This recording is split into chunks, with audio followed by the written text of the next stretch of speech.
కీర్తన ఒకసారి మనం ఒకసారి అందరం చదువుకుందాం.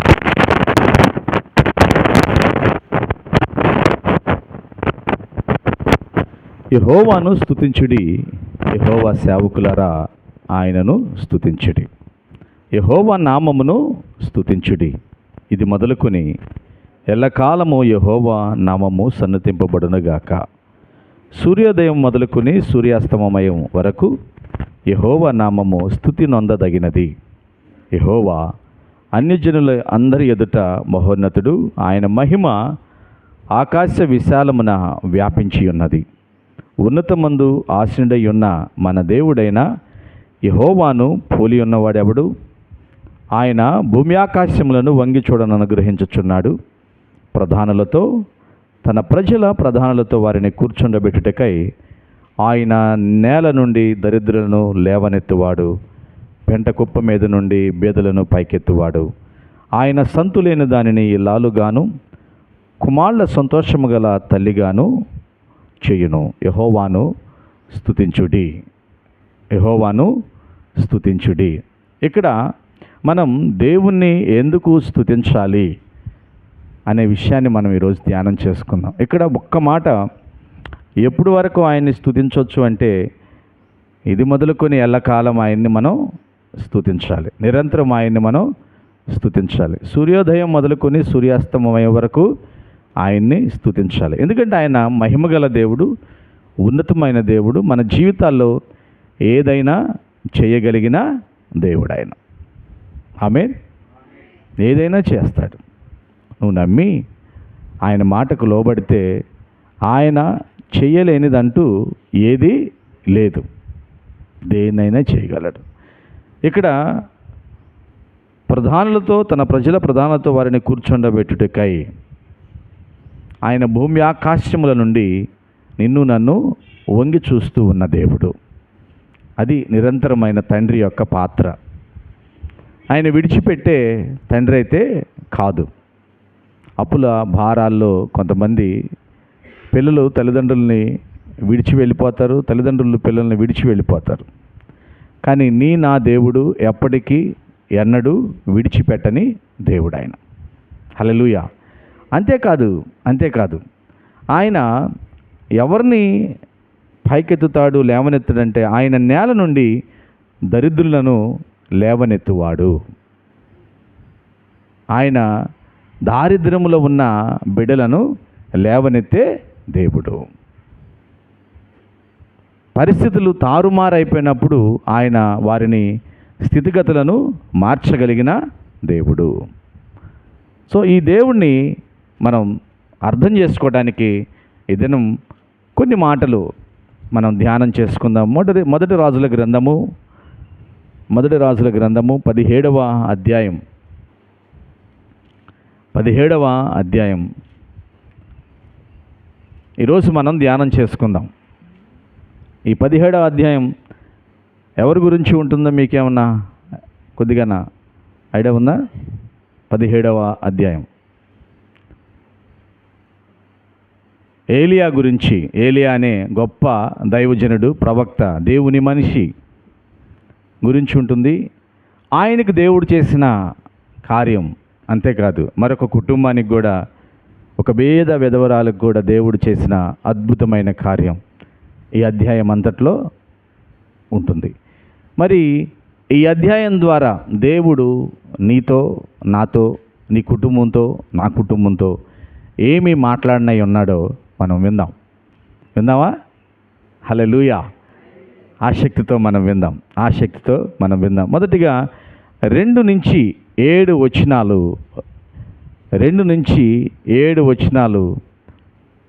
దేవుడు ఆయన నమ్మిన వారిని ఏ విధంగా అయినా పోషించగలడు అనే దాన్ని తెలియజేస్తుంది. ఏ విధంగా అయినా పోషించగలడు.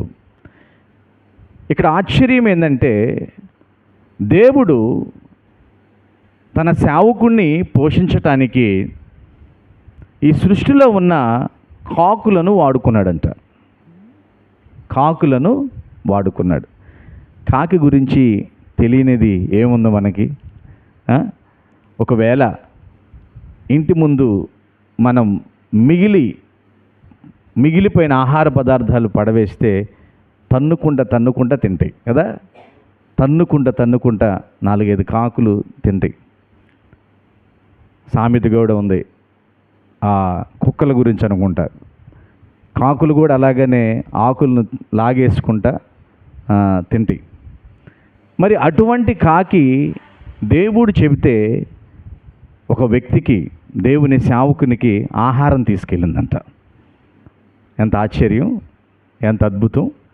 మరి ఎంత సత్యం తెలిసినా మనం ఒక్కొక్కసారి బహు బాధపడుతూ ఉంటాం.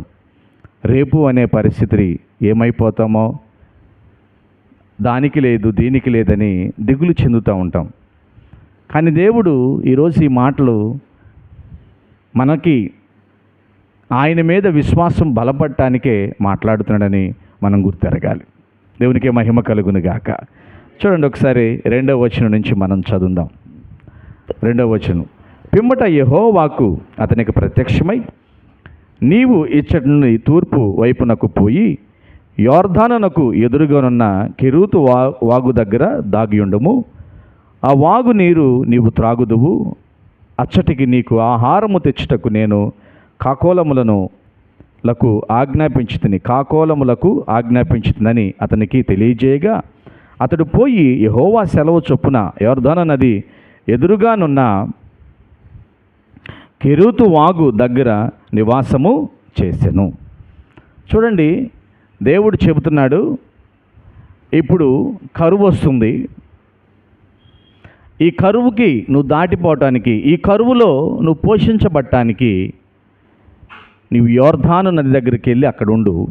ఎందుకంటే ఆ నది నీరు నీకు అవసరం. దేవుడు ఏ పని చేసినా మనకి ఈ భూమి మీద నుంచి కొంత సహాయం వస్తుంది. ఆ తర్వాత దేవుని యొక్క సహాయం కూడా మనకి అందుతుంది. అంతా దేవుని సహాయం రాదు, అంతా భూమి మీద నుంచి రాదు. ఇది మనం అర్థం చేసుకోవడానికి ప్రయత్నం చేయాలి. దేవుడు ఏలియాతో అంటున్నాడు, నువ్వు వెళ్ళు యొర్దాను దగ్గర దాగి ఉండు, అక్కడికి నీకు ఆహారం పంపిస్తాను. అక్కడికి నీకు ఆహారం పంపిస్తాను. వేటి ద్వారా? కాకుల ద్వారా ఆహారం పంపిస్తాను. ఉదయం సాయంత్రం నీకు సమృద్ధిగా ఆహారం వస్తుంది. నువ్వు అక్కడే ఉండు. వింటున్నారా ప్రియ దేవుని బిడ్డలారా? దేవుని సేవకునికి ఆహారం వెళుతుంది కాకుల ద్వారా. దేవుడు చెబుతుంటే ఏది చిన్న ఆహార పదార్థం దొరికినా ఒక్కటే ఉంటే పర్లా, ఇంకొక కాకి ఉంటే తన్నుకుని తినే ఈ కరువుగా ఉండే కాకి ఆహారాన్ని చాలా భద్రంగా తీసుకెళ్ళటానికి దేవుడు ఆజ్ఞాపించాడు. హల్లెలూయా. దేవుడు చెప్పిన మాటని ఒక పక్షి వింటుంది, తూచా తప్పకుండా చేస్తుంది.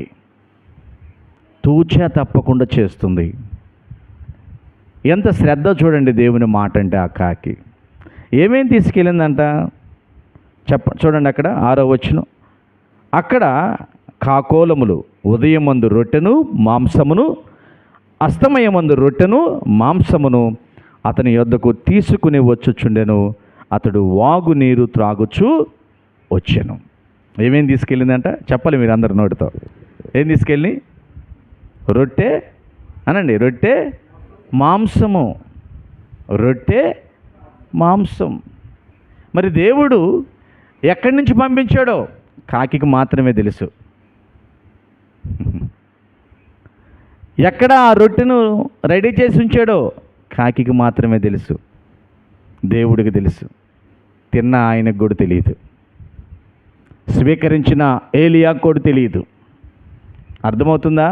మరి ఎక్కడికి వెళ్ళమన్నాడో కాకిని, ఇంకో నువ్వు ఆ ప్రదేశానికి వెళ్తే నీకు అక్కడ మాంసం ఉంటుంది, నీకు ఆ ప్రదేశానికి వెళ్తే ఒక రొట్టె నీ కోసం సిద్ధంగా ఉంటుంది అని కాకితో దేవుడు మాట్లాడుతున్నాడండి.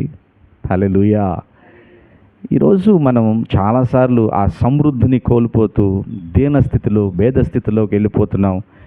ఆ స్థితిలోనే ఉండి నిజదేవుడిని అర్థం చేసుకోక ఆ స్థితిలోనే చీకిపోవటానికి ఇంకా కృంగిపోవటానికి ప్రయత్నం చేస్తున్నారు. కానీ నీకు ఒక దేవుడు ఉన్నాడు. ఆయన సృష్టికర్త అయిన దేవుడు.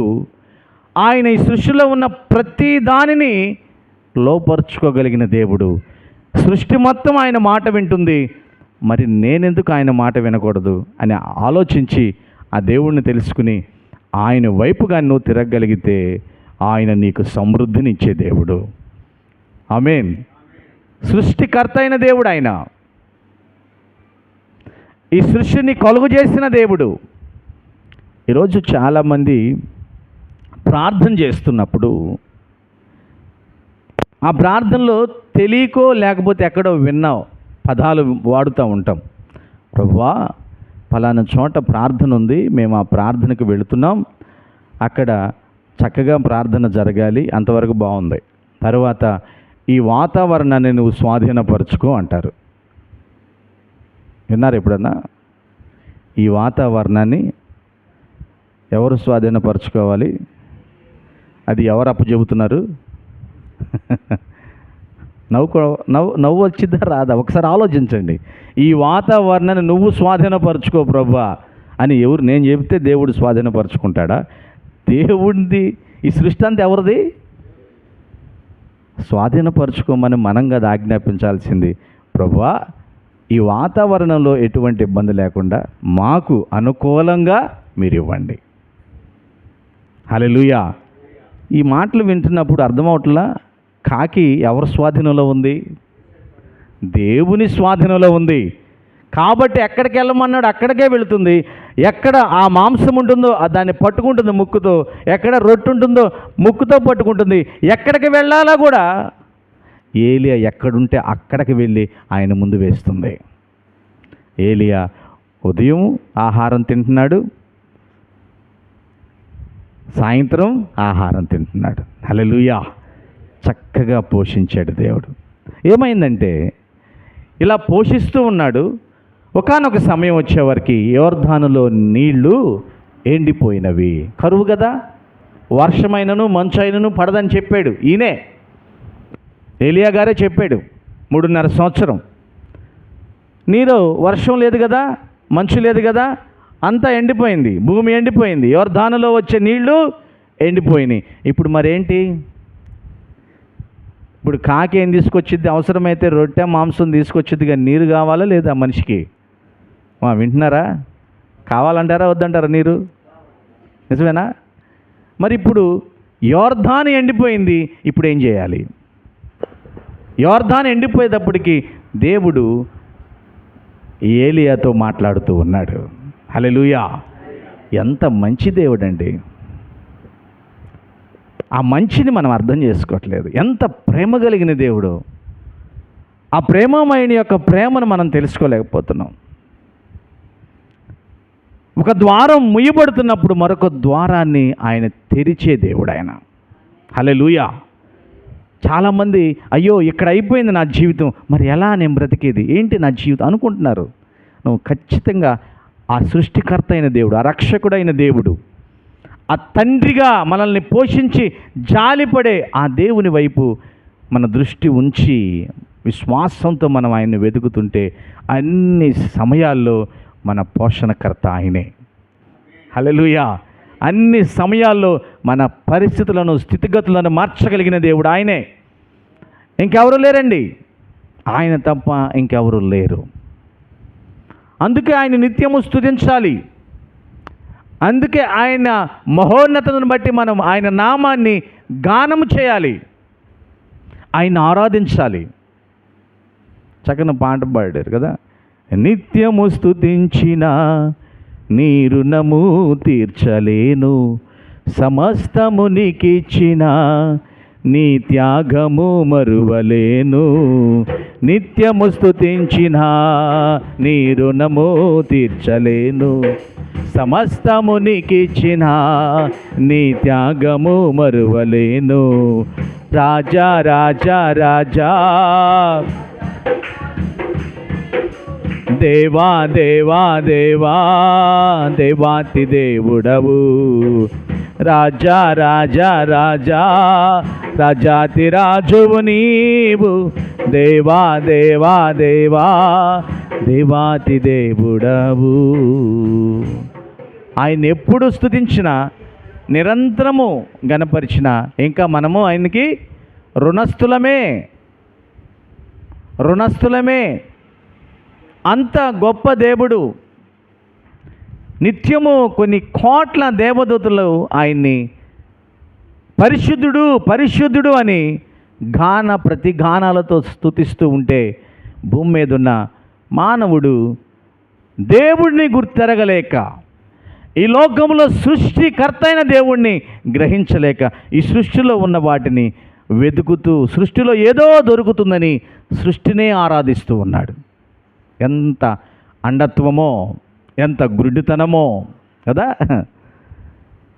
ఒకసారి ఆ పక్షి గురించి ఆలోచిస్తే, ఆ పక్షికి దేవుడు ఆజ్ఞాపిస్తే చక్కగా లోబడి ఒక తన సేవకునికి ఆహారం పెట్టింది. ఆ సమయం అయిపోయిన తర్వాత మరి ఇంకెక్కడ ఆమె ఆ సేవకుడు ఎలా బ్రతకాలి? అప్పుడు చూడండి 7వ వచనం, కొంతకాలమైన తర్వాత దేశములో వర్షము లేక ఆ నీరు ఎండిపోయాను. అంతటా యెహోవాకు అతనికి ప్రత్యక్షమై ఇలాగూ సెలవిచ్చాను, నీవు సిదోను పట్టణ సంబంధి అయిన సారెపతు అను ఊరికి పోయి అచ్చట ఉండుము. ఇప్పుడు మీకు ఒక ప్రశ్న. నీళ్ళు అయిపోయినాయి. ఎక్కడ చెప్పాలి మీరు? ఎక్కడైపోయినాయి? యోర్దానులో నీళ్ళు అయిపోయినాయి. దాహం ఎవరు కావాలి? రాజేష్, దాహం ఎవరు కావాలి? ఏలికి దాహం, దప్పి కావాలి కదా. దప్పిక అవుతున్న ఏలియా దేవుడిని అడగాల, దేవుడే ఏలియాని దర్శించాలా? కదా. అర్థం చేసుకోండి ప్రియ దేవుని బిడ్డలారా, దేవుడు ఏలియాని దర్శించాడు నీళ్ళు అయిపోయే వరకే. ఎంత ప్రేమ! నీదు మహిమను వర్ణించలేనయ్యా, నీదు మహిమను వర్ణించలేనయ్యా, యేసయ్యా యేసయ్యా యేసయ్యా నా యేసయ్యా, యేసయ్యా యేసయ్యా నా యేసయ్యా, ఎంత ప్రేమ మయుడవయ్యా, ఎంత జాలి మహారా, ఎంత ప్రేమ మయుడవయ్యా, ఎంత జాలి. ఎంత జాలి ఉంది ఆయనకి. గమనిస్తున్న దేవుడు. 113వ కీర్తనలో మనం చూసాం, ఆయన ఆకాశము నుండి వంగి చూస్తున్న దేవుడు. హల్లెలూయా. నువ్వెంత బాధపడుతున్నావు, ఎంత వేదన పడుతున్నావు, నువ్వెంత సంతోషంగా ఉన్నావో, దేవుడు నిన్ను చూస్తున్నాడు. హాగరంది, చూచుచున్న దేవుడవయ్యా నువ్వు. నన్ను ఎవరు చూడలేదు అనుకున్నాను, కానీ నువ్వు చూసే దేవుడవు. నీ కనులు ఆకాశము నుండి మమ్మల్ని చూస్తున్నాయి, భూమి మీద ఉన్న మానవులను చూస్తున్నాయి. ఏలియాకి దేవుడు ప్రత్యక్షమై అంటున్నాడు, ఇక్కడ నీళ్ళు అయిపోయినాయి, నువ్వు సారెపతు అన్న గ్రామానికి వెళ్ళు, అక్కడ ఒక ధనికురాలికి చెబుతాను నీకు అన్నం పెట్టమని అన్నాడా? ఒక పేద విధవరాలికి నేను చెబుతాను, ఆమె నీకు ఆహారం పెడుతుంది. పేదోళ్ళ దగ్గర ఏముంటుంది? ఏమీ లేని వారి దగ్గరగా భర్త కూడా లేడా? ఇంకేముంటుంది ఆమె దగ్గర? చూడండి దేవుడు ఎవరిని ఎన్నుకుంటున్నాడో. దేవుని సేవకులను పోషించటానికి, దేవుని బిడ్డలను పోషించటానికి. మేబీ ఒకవేళ ఏలియా ఇలాగా అనాల్సింది, ఏంటి ప్రభువా, ఆమె పేదామంటున్నావు, ఆమెకే భర్త లేడు, ఆమె పరిస్థితి ఘోరంగా ఉంటే, కరువు అంతా ఉంది కదా, ఆమె నన్నేం పోషిస్తుంది? ఆమె దగ్గరికి వెళ్తే నాకు కడుపు నుండి అన్నం దొరుకుతుందా? ఆమె దగ్గరికి వెళ్ళమంటున్నావేంటి అనాలి కదా. అన్నాడా? ఏమనలా. వెళ్ళమనంగానే ఆయన అక్కడి నుంచి లేచి సారెపతు అనే గ్రామానికి వెళ్ళిపోయాడు. ఈ సారెపతు ఎక్కడుంది?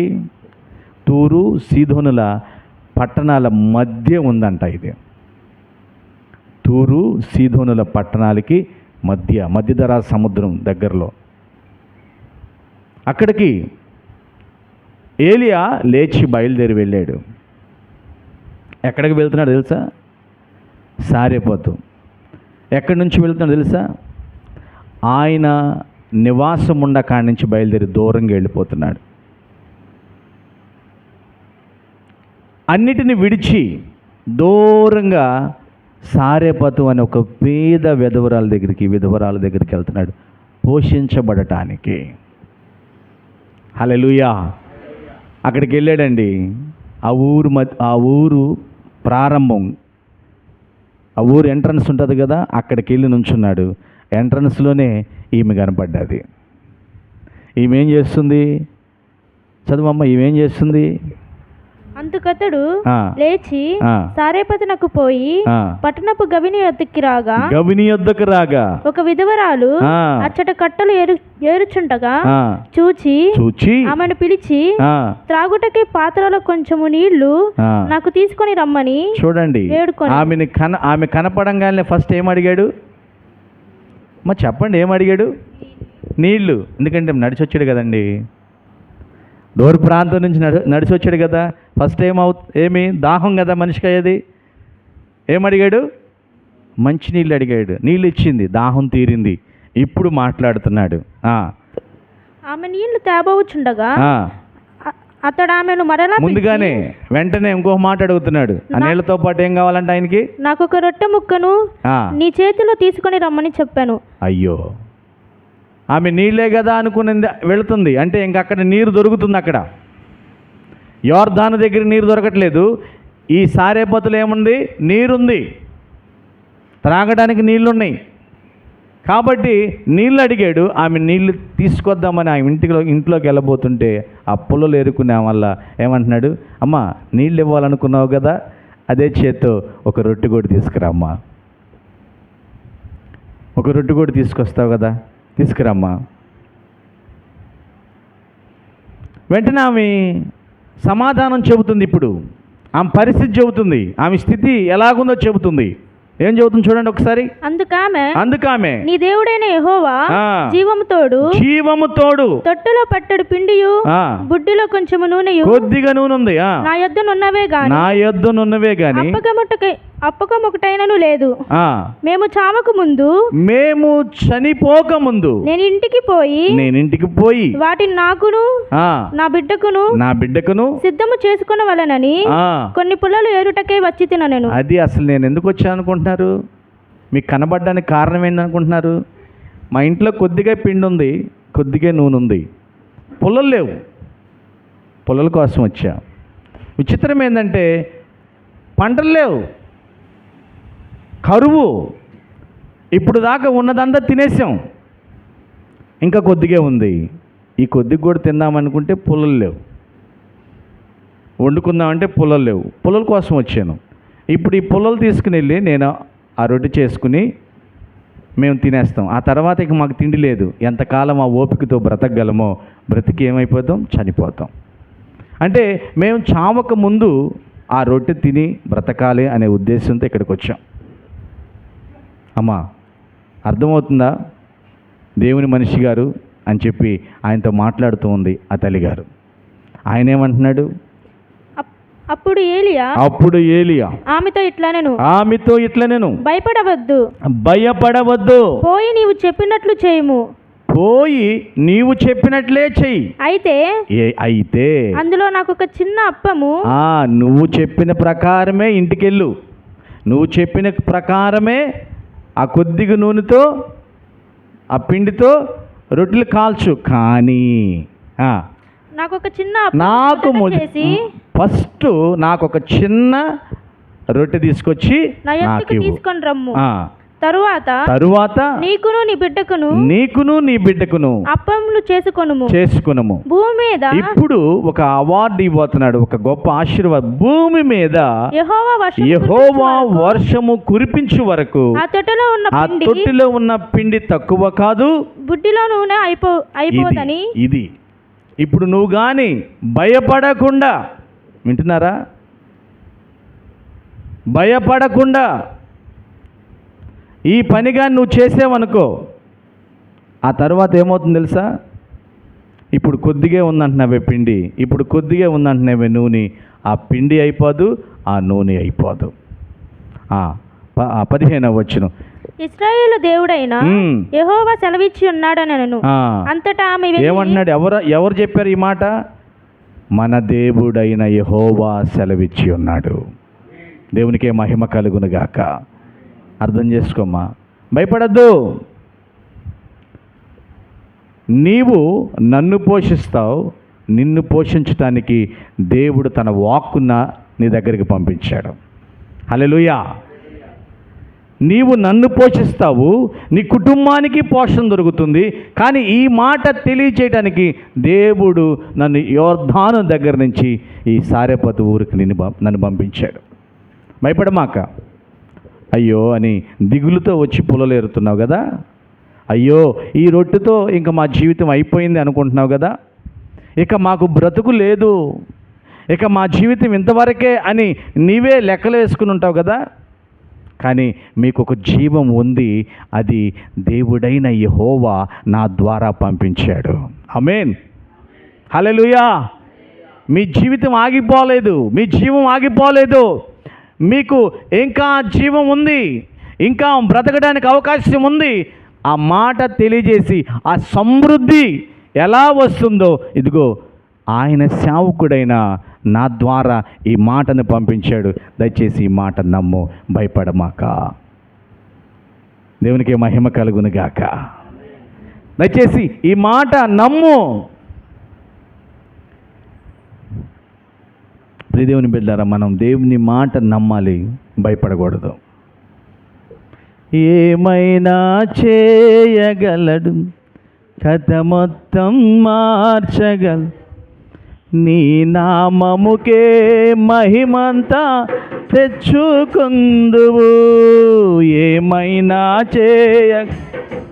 కథ మొత్తం మార్చగలవు, నీ నామముకే మహిమంతా తెచ్చుకుందువు. యేసయ్యా యేసయ్యా, నీకే సాధ్యము. యేసయ్యా యేసయ్యా, నీకే సాధ్యము. నీ ఆజ్ఞ లేనిదే ఏదైనా జరుగునా, నీ కంచె దాటగా శత్రువుకు సాధ్యమా. నీ ఆజ్ఞ ఏదైనా జరుగునా, నీ కంచె శత్రువుకు సాధ్యమా. మా దేవా నీవే మాతో ఉంటే అంతే చాలును, అపవాది తలచిన కీడులన్నీ మేలైపోవును. మా దేవా నీవే మాతోడుంటే అపవాది తలచిన కీడులన్నీ మేలైపోవును. ఏమైనా చేయగలవు, కథ మొత్తం మార్చగలవు, నీ నామముకే తెచ్చుకొందువు. ఏమైనా కథ మొత్తం మార్చగలవు, నీ నామముకే మహిమంతా. హల్లెలూయా. ఏదైనా చేయగలడు. ఎప్పుడంటే నీవు ఆయన మాట నమ్మి భయపడకుండా చేసినప్పుడు. ఏదైనా చేయగలడు ఆయన. ఆయనకి అసాధ్యమంటూ ఏదీ లేదు. కానీ నువ్వు చేయాల్సింది ఏంటంటే ఆయన మాట నమ్మి దాని ప్రకారం చేయాలి, అంతే. ఆమె అనుకుంది ఇంకా నా కుమారుడు నేను చనిపోతాం, ఈ ఒక్క రోజు తినేస్తాం, అయితే ఒక 10 రోజులు 20 రోజులు బ్రతుకుంటాం, ఆ తర్వాత ఇక మాకు బ్రతుకు లేదు, ఇంకా ఓపుకుంటే ఇంకొద్ది రోజులు బ్రతుకుతాం, తర్వాత మేము చనిపోయేది ఖాయం. ఎందుకంటే ఇక మా దగ్గర తిండి లేదు, రొట్టె చేసుకోవడానికి పిండి లేదు, దానికి కావాల్సిన నూనె లేదు, ఉన్నది కొద్దిగా, ఆ కొద్దిగా చేసుకోవడానికి నేను బయటకు వచ్చాను.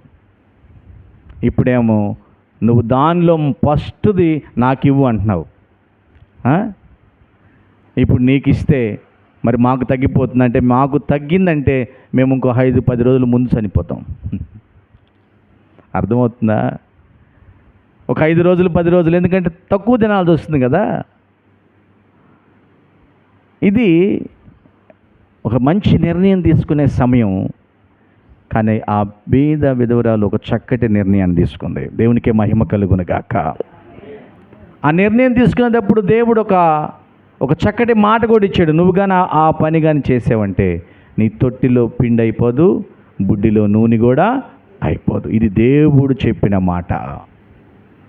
సహోదరుడా సహోదరి, ఇట్లాంటి మాటలు ఎప్పుడైనా నమ్మేవా?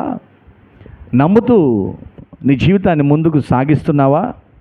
అలా సాగిస్తుంటే నీ జీవితంలో జరగనిదంటూ ఏదీ లేదు. హల్లెలూయా. ప్రతిదీ దేవుడు చేయగలిగిన దేవుడు, ఏదైనా చేయగలిగిన దేవుడు. ఎందుకంటే నీ ద్వారా ఆయన మహిమ పొందాలి. నీ కుటుంబం ద్వారా, నీ వ్యక్తిగత జీవితం ద్వారా ఆ దేవాది దేవునికి మహిమ రావాలి. ఇదిగో వీళ్ళు ఆరాధించే దేవుడు గొప్ప దేవుడని ఆయన్ని ఘనత రావాలి. ఘనత రావాలంటే నీవు ఆయన మాటకు లోపడాలి. ఘనత రావాలంటే ఆయన చెప్పింది నువ్వు తూచే తప్పకుండా చేసేవానిగా ఉండాలి. భయపడకూడదు. హల్లెలూయా. భయపడకూడదు. మీకు తెలుసా, పౌలు గారు చెబుతాడు మాసిదోనియా సంఘం గురించి. ఆ సంఘం ఎంత గొప్పదో, ఆ సంఘములో వారు దేవుని పరిచర్య, దేవుని రాజ్యం కోసం ఎంత ధారాళంగా ముందుకొచ్చారో మాసిదోనియా సంఘం గురించి పౌలు గారు చెబుతున్నారు. చూడండి ఒకసారి 2 కొరింథీ 8వ అధ్యాయం, 2 కొరింథీ 8వ అధ్యాయం 1 నుంచి 4 వచనాలు చదవండి. సహోదరులారా, మాసిదోనియా సంఘములకు అనుగ్రహించబడి ఉన్న దేవుని కృపను గూర్చి మీకు తెలియజేయుచున్నాము. సహోదరులారా, మాసిదోనియా సంఘముకు దేవుడిచ్చిన కృపను గురించి మీకు నేను చెబుతున్నాను, వినండి. ఎలాగనగా వారు బహు శ్రమ వలన పరీక్షింపబడగా అత్యధికముగా సంతోషించిరి. మరియు వారు నిరుపేదలైనను. ఎలాంటి వారంట? వారు మాసిదోనియా సంఘం వాళ్ళు ఎలాంటి వారు? నిరుపేదలైనను వారు దాతృత్వము బహుగా విస్తరించెను. ఈ కృప విషయములోను పరిశుద్ధుల కొరకైన పరిచర్యలో పాలు పొందు విషయములోను మనఃపూర్వకంగా మమ్మను వేడుకొనుచు వారు తమ స్వార్థ్యము కొలది ఒక సాధ్యము కంటే ఎక్కువగాను వారు తమ సామర్థ్యము కొలదియే గాక సామర్థ్యము కంటే ఎక్కువగాను తమంతట తామే ఇచ్చిరని మీకు సాక్ష్యం ఇచ్చుచున్నాను. బహుబీద వాళ్ళంట వాళ్ళు దేవుని రాజ్య పని కొరకు, స్వార్థ విస్తరించటానికి, దేవుని పని ముందుకు సాగటానికి ఈ మాసిదోనియా సంఘం శ్రమలు వచ్చినా బాధలు వచ్చినా సంతోషపడ్డారు. వాళ్ళు ఇవ్వాల్సినది చాలా తక్కువ, అంటే అంత పేదవాళ్ళు వారు, కానీ దానికంటే ఎక్కువగా ఆ పరిచర్యకి గుప్పిలి విప్పారంట. హల్లెలూయా. చూడండి అసలు వారి గురించి, దేవుని కృపను గూర్చి, ఆ సంఘములకు అనుగ్రహింపబడిన దేవుని కృపను గురించి. ప్రియ దేవుని బిడ్డలారా, మనం అలాంటి దాతృత్వము కలిగిన వారిగా ఉండాలి. అయ్యో మాకు ఇంతే అండి, మాకు ఇంతకంటే ఎక్కువ చేయలేమండి. చేయలేమండి. అదే పరిస్థితిలో ఉంది ఈరోజు సారేపతిలో ఉన్న పేద విధవరాలు. అయ్యా, మాకుంది ఇద్దరికి సరిపోయేదండి, మీకు ఇచ్చే పరిస్థితి మాకు లేదండి. ఆ టైంలో కూడా దేవుని యొక్క మనిషి, దేవుని యొక్క ప్రవక్త ఫస్ట్ది నాకు కావాలంటున్నాడు. హల్లెలూయా కదా. ప్రభు అడుగుతున్నాడు, ప్రథమ ఫలము నాది, ప్రథమ ఫలము నాది, ఆ తర్వాతే మీది. అది కృతజ్ఞతాభావం. ఇప్పుడు చాలా అలవాట్లు పోయినాయిలండి. పూర్వకాలంలో అలవాట్లు ఉన్నాయి, పల్లెటూరుల్లో ఉన్నాయి అలవాట్లు, మంచి అలవాటు. వాళ్ళు సేద్యం చేస్తే పంట వస్తే మొట్టమొదటిదా ఆ కళ్ళం కొట్టిన తర్వాత మొట్టమొదటిది ఇది దేవుడు ఈ పంటను నాకు ఇచ్చాడు, దేవుడు ఏది రాకుండా చేసి, తుఫాను రాకుండా, తెగులు రాకుండా ఈ పంట నా చేతికి ఇచ్చాడని ఏం చేసేవాళ్ళు? మొదటిది తీసుకొచ్చి దేవుని సన్నిధికి ఇచ్చేవాళ్ళు. దానికి మాత్రం రాజీ పడేవాళ్ళు కాదు.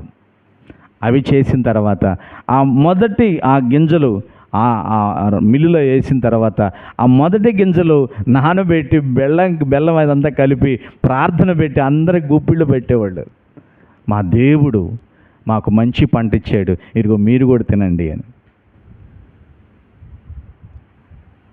కూరగాయలు పండిన ఏ పంట అయినా సరే ప్రథమ ఫలం అంటే ఫస్ట్ దేవునికి. సహోదరులారా, సహోదరులారా, ఉందా మనకు అలవాటు? దేవుని చేత మనం దీవించబడి మన జీవితంలో ఏదైనా జరగాలి అంటే ఆ దేవునికి కృతజ్ఞత కలిగి ఉండాలండి. ఈ ఊపిరి ఎవరిది? ఈ దీపం ఎవరిది? దేవుడిది. ఆ దేవుడు, ఆయన కృపను బట్టి మనం జీవిస్తున్నాం. ప్రతి క్షణం ఆయనకి స్తుతులు చెల్లిస్తూ ఆ కృతజ్ఞతా భావంతో మనం ఉండాలి. హల్లెలూయా.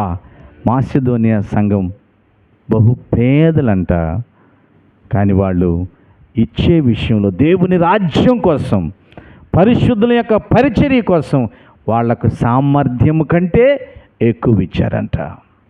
నిజమే, సారేపతిలో ఉన్న ఈ పేద విధవరాలు ఆమె సామర్థ్యము కంటే ఇవ్వటానికి ముందుకొచ్చింది. కాబట్టి ఆమె దీవించబడిన వ్యక్తిగా కనపడుతుంది. హల్లెలూయా. ఆమెకి కరువు లేదు, వర్షం పడేంత వరకు ఆమె కరువు లేకుండా జీవించింది. కానీ మధ్యలో ఒక చిన్న పరిస్థితి మారిందండి. ఆమెకి స్థితి మారిపోయింది. ఏమైంది? చెప్పండి ఒకసారి, ఏమైంది చూడాలి. అటు తరువాత ఆ ఇంటి యజమానురాలైన ఆమె కుమారుడు రోగి అయి ఏమయ్యాడు? రోగి అయిపోయాడు అంటే పాపం. ఆ పిల్లోడు ఎదుగుతూ ఎదుగుతూ ఏమైపోయాడు? జబ్బు వచ్చిందంట ఆ పిల్లోడికి.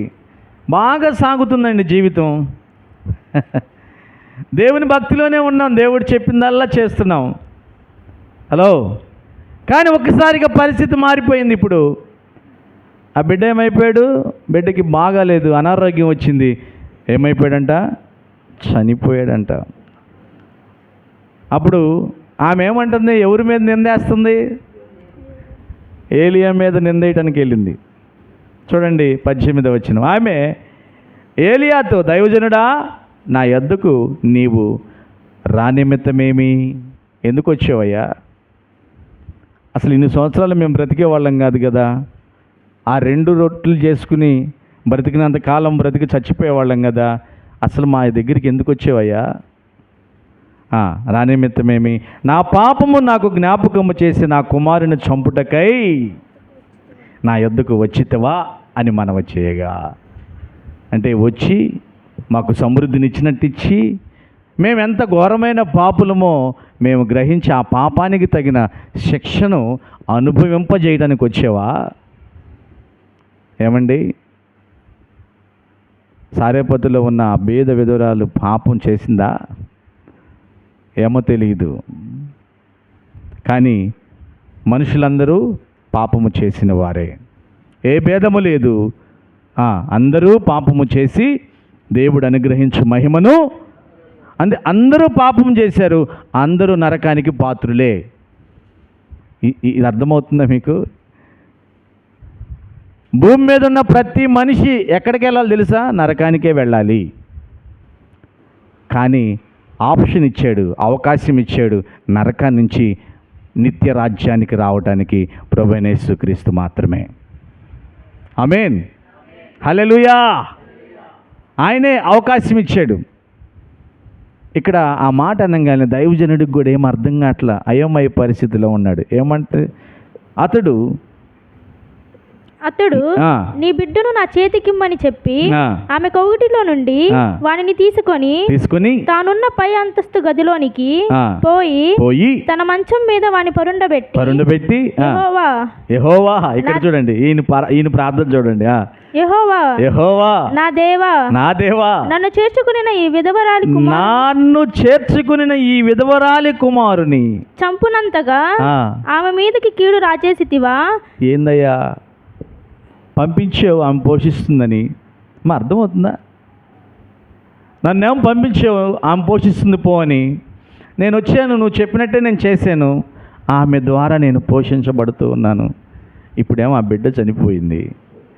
ఇప్పుడు నాకు ఆమె మేలు చేసింది కదా, ఆమె మీదకి ఎందుకు కీడు తెప్పించావు? అయోమయ పరిస్థితిలో ఉన్నారు ఇద్దరు.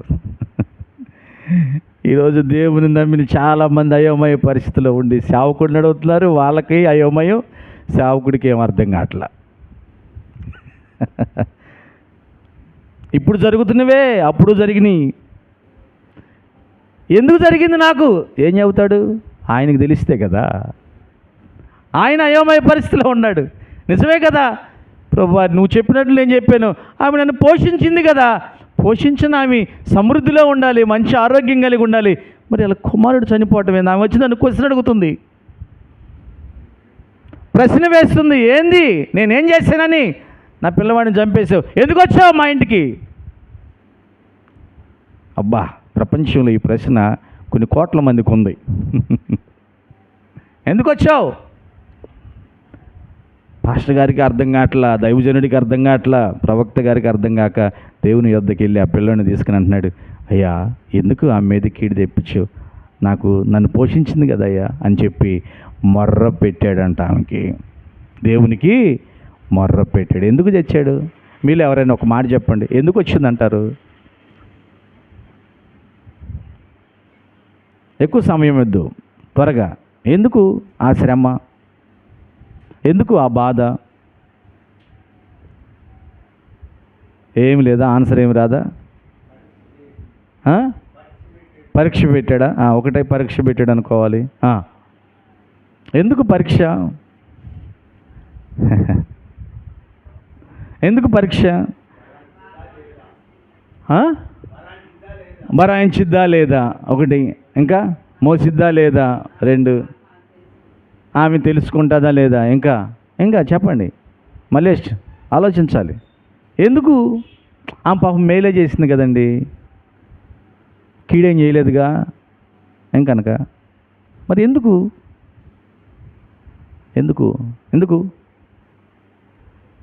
ఏంటంటే నేను చెబుతాను.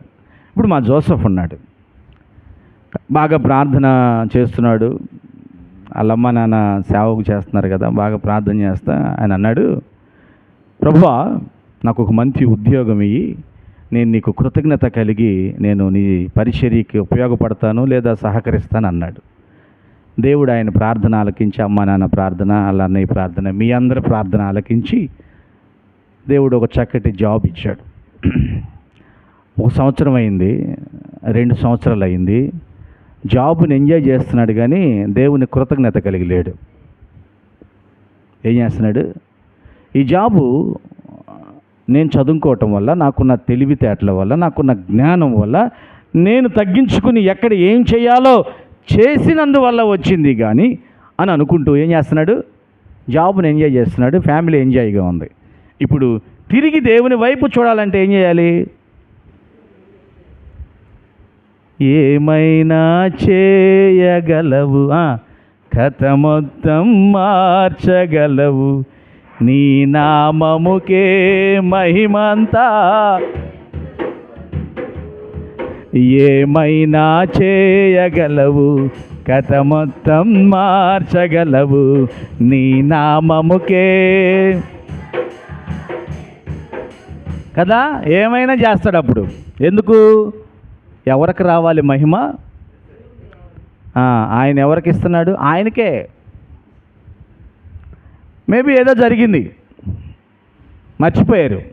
ఇప్పుడు మళ్ళా దేవుని వైపు చూడాలి. అందుకే మత్తయి సువార్త డబుల్ స్టిక్ 7:7 ఏమంటుంది? అడుగుడి మీకు ఇయ్యబడును, వెదుకుడి తట్టుడి తీయబడును. అంటే అడిగేవాళ్ళు ఎవరు? మనము. ఇచ్చేది ఎవరు? దేవుడు. తట్టేది ఎవరు? మనము. తీసేదెవరు? దేవుడు. వెదికేదెవరు? మనము. దొరికేదెవరు? దేవుడు. ఎవరి పాత్రలో వాళ్ళు ఉండాలి, కానీ పాత్రలు మారకూడదు. చాలాసార్లు పాత్రలు మారిపోతాయి. దొరికే కాడకు మనం వెళ్తాం, ఇచ్చే కాడకు మనం వెళ్తాం, అడిగించుకునే కాడకి దేవుని పెడతాం. అబ్బా, ఎంత తెలివితేటలో మనకి కదా. దేవుని కంటే ఎక్కువ తెలివితేటలు. తల్లిదండ్రులను అంటారు, నాన్న అడిగాడా నన్ను, అమ్మ అడిగిందా నన్ను? వాళ్ళు చెప్పకుండా నేను ఎందుకు వెళ్తాను? వాళ్ళు అదా అంటే నిందలు మోపటానికి. హలో, ఆయన సర్వ సృష్టికి అధిపతి అయిన దేవుడు ఆయన. హల్లెలూయా. ఆయన ఎప్పటికీ హెచ్చవలసి ఉన్నది, మనం ఎప్పటికీ తగ్గవలసి ఉన్నది. అంత గొప్ప దేవుడు ఆయన. ఆ సంగతి ఏలియా భక్తుడు తెలుసు కాబట్టి ఆయన వెళ్ళి ఆ మంచం మీద పండేసి పిల్లవాడిని మొర్ర పెట్టడం ప్రారంభించాడు. హల్లెలూయా. ప్రార్థన చేయటం ప్రారంభించాడు, కన్నీరు కార్చడం ప్రారంభించాడు. మేబీ ఇప్పుడు ఆయన గదిలో తలుపులు వేసుకుని ప్రార్థన చేస్తున్నాడు. ఆ పేద విధవరాలు తల్లి ఏం చేస్తుందమ్మా? ఏం దుర్గాదేవి ఏం చేస్తుంది? చెప్పండి, ఏం చేస్తూ ఉండేది? భోజనం వండిద్దా పాష గారికి?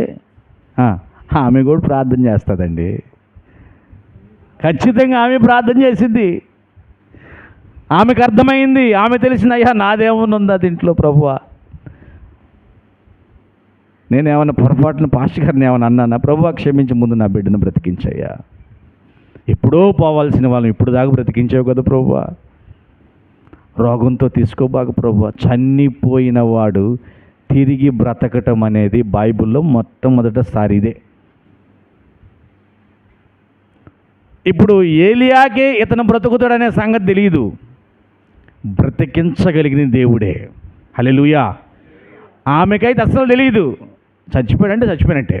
ఎందుకంటే దీనికి ముందు ఎవరు చనిపోయిన వారు తిరిగి లేవలా. ఆధారం ఉంటేనేగా అవకాశాన్ని వెతికేది మనం. ఆధారం లేకుండా ఏ అవకాశాన్ని వెతుకుతాం మనం? హల్లెలూయా. చూడండి, ఆధారము లేకుండా పరిస్థితి అలా ఉన్నప్పటికీ ఏలియా మొర్ర పెడుతున్నాడు, ఆయన ప్రయత్నాలు చేస్తున్నాడు, ఆ బిడ్డ మీదకి వెళ్తున్నాడు, ఆ బిడ్డని గిడ్డ కౌగిలించుకుంటున్నాడు. చూడండి, అసలు అక్కడ ఆయన ప్రయత్నం చేస్తున్నాడు, ప్రార్థన చేస్తున్నాడు, ప్రయత్నం చేస్తున్నాడు, ప్రార్థన చేస్తున్నాడు. నిన్నటి దినం శుక్రవారం మనం ధ్యానం చేసాం కదా. పౌలు గారు యవనస్తుడని ఐతుకు చనిపోయినప్పుడు 3వ అంతస్తు మీద నుంచి కిందపడి ఇదిగో ఎలాగైనా చేశాడు, వెళ్ళాడు, కౌగిలించుకున్నాడు, ఇతని ప్రాణం ఇతనిలో ఉందని చెప్పి వెళ్ళిపోయాడు. హల్లెలూయా. కానీ పౌలు గారికి ఆధారాలు ఉన్నాయి. చాలామందిని బ్రతికించాడు, ప్రభువైన యేసుక్రీస్తు వారు తిరిగి లేచాడు. కానీ ఏలియాకు ఆధారం లేదు. ఏ ఆధారము లేకుండా యేసు వైపు చూసి విశ్వాసంతో ప్రార్థన చేసి బిడ్డను బ్రతికించిన గొప్ప దైవజనుడు. హల్లెలూయా. ఏ ఆధారము లేకపోయినా ఆ బిడ్డని నీ కౌగిట్లోంచి నాకు ఇచ్చేయి అనగానే తల్లి ఇంకెందుకులయ్యా చంపావు కదా అని ఇవ్వకుండా తీసుకెళ్లకుండా, అయ్యా నువ్వు దేవుని మనిషి గనక నువ్వు ఏదైనా అడిగితే దేవుడు ఇస్తాడని బిడ్డను అప్పు చెప్పేసి ఆమె వెళ్ళి ప్రార్థన చేసుకుంటుంది. ఆయన వెళ్ళి గదిలో ప్రార్థన చేస్తున్నాడు. ఆమె లేచి ఆయన ప్రార్థన విన్న దేవుడు ఆ బిడ్డను ఏం చేశాడు? లేవనెత్తాడు. హల్లెలూయా. ఉత్సాహంగా చప్పట్లు కొడదాం. హల్లెలూయా. ఆ బిడ్డ తిరిగి బ్రతికాడు. ఆ బిడ్డ తిరిగి బ్రతికాడు. మన జీవితాల్లో బాగా సాగుతుందని మర్చిపోయి ఇంకా ప్రార్థన కూడా మర్చిపోయాం. కొన్ని చచ్చిపోతున్నాయి, జాగ్రత్త. తిరిగి ప్రార్థన చేయండి. బ్రతుకుతి. హల్లెలూయా. బ్రతికించగలిగిన దేవుడు నీ దేవుడు. మనల్ని బ్రతికించడానికి ఆయన స్థితిగతులు మార్చుకున్న దేవుడు. మనల్ని ధనవంతులు చేయడానికి ఆయన స్థితిగతులు మార్చుకున్న దేవుడు. మన పాపము నుంచి విడిపించడానికి ఆయన స్థితిగతులను మార్చుకున్న దేవుడు ఆయన. ఆమేన్. హల్లెలూయా. నిజం ప్రియ దేవుని బిడ్డ. చూడండి ఒకసారి చివరిగా వచనం చూపిస్తాను. 2 కొరింథీయులు 8వ అధ్యాయము 9వ వచనం. 2 కొరింథీయులు 8వ అధ్యాయం 9వ వచనం. ఇందాక మనం చదివాం. 9వ వచనం. ఆయన ధనవంతుడయుండియు మీరు తన దారిద్ర్యము వలన ధనవంతులు కావాలని మీ నిమిత్తము దరిద్రుడాయను. ఎవరు? యేసుక్రీస్తు వారు. ఎవరి కోసం దరిద్రుడాయాడు? నిన్ను ధనవంతుడిగా మార్చటానికి. ఆమేన్. హల్లెలూయా. ఆయన మన స్థితిని మార్చటానికి ఆయన స్థితిని మార్చుకున్నాడు. ఎంత గొప్ప దేవుడు. తర్వాత చూడండి, అదే 2 కొరింథీయులు 5వ అధ్యాయం 21వ వచనం. 21వ వచనం. ఎందుకనగా మనం ఆయన యందు దేవుని నీతి అగునట్లు పాపమెరుగని ఆయనను మన కోసము పాపముగా చేశాను. పాపముందా యేసుక్రీస్తులో? అన్నాడు, నాలో పాపముందని ఎవరైనా నిరూపిస్తారా? పాపమెరుగని పరిశుద్ధుడైన యేసుక్రీస్తు మన కోసం పాపముగా మార్చబడ్డాడు కదా. సెలుబులో అంటున్నాడు, దేవా దేవా నన్నెలా చేయి విడిచితివి. అప్పుడు దాకా తండ్రి అని పిలిచిన యేసు ప్రభు అప్పుడు దేవా అని పిలవడానికి కారణం లోక పాపములన్నీ ఆయన మీద మోపబడ్డాయి. లోకంలో ఉన్న శాపాలన్నీ యేసుక్రీస్తు మీదకి వచ్చాయి. అందుకే పౌలు గారు కొరింథీ సంఘంతో చెబుతున్నాడు, పాపమెరుగుని యేసుక్రీస్తు నీ కోసం నా కోసం పాపముగా ఎంచబడ్డాడు. నిన్ను నన్ను ఈ భూమి మీద ధనవంతులుగా మార్చటానికి దరిద్రులుగా ఉన్న మనల్ని, మన దరిద్రత ఆయన తీసుకుని మనల్ని ధనవంతులుగా చేశాడు. హల్లెలూయా. మన శ్రమను ఆయన తీసుకుని మనకు సంతోషాన్ని ఇచ్చాడు. మన కన్నీటిని ఆయన తీసుకుని మనకు నాట్యాన్ని ఇచ్చాడు. ప్రియ దేవుని బిడ్డలారా, ఒకసారి ఆలోచించండి. ఆయన ఏదైనా చేయగలిగిన దేవుడు. ఒక మార్గం మూసుకుపోతుందంటే మరొక మార్గాన్ని తెరిచే దేవుడు ఆయన. ఆమేన్. అయ్యో ఇంక అయిపోయింది, ఈ దారి అంత లేదనుకుంటున్నావు, కానీ మరొక దారి ఉంది. నువ్వు ఎదురు చూడాలి. మర్చిపోవద్దు. ఎప్పుడు ఆయన్ని స్తుతించాలి, ఎప్పుడు ఆయన్ని గణపరచాలి. ఎందుకంటే ఆయనే నీ కోసం నా కోసం కల్వరి సిలువలో పరిశుద్ధ రక్తమును చిందించి పాప శాపము నుంచి విడిపించిన దేవుడు ఆయనే. ఆయన నమ్మిన వారందరినీ పునరుద్ధాన బలముతో రేపు లేవనెత్తగలిగిన దేవుడు. నిత్యరాజ్యములో ఆయనతో నిరంతరము ఉండే ధన్యతనిచ్చే దేవుడు. ప్రియ సహోదరుడా, సహోదరి, మరి నీవు ఎలా ఉండాలనుకుంటున్నావు? ఏ విధమైన జీవితాన్ని జీవించాలనుకుంటున్నావు? దేవుని మాటను విని ఆ మాట ప్రకారం ముందుకు సాగుతావా? ప్రకృతిని శాసించి నీకు ఆహారాన్ని పంపించగలడు ఆయన. హల్లెలూయా. ఏ విషయంలో దిగులు చెందకుండా ఆయన వైపు చూస్తూ ఆయన మీద ఆధారపడితే ఆయన ఏదైనా చేయగలడు. అందరం తలలో ఉంచుదాం, కళ్ళు మూసుకుందాం. ఏదైనా చేయగలిగిన దేవునికి స్తుతులు చెల్లిస్తూ ప్రార్థన చేద్దాం. స్తుతులు చెల్లిస్తూ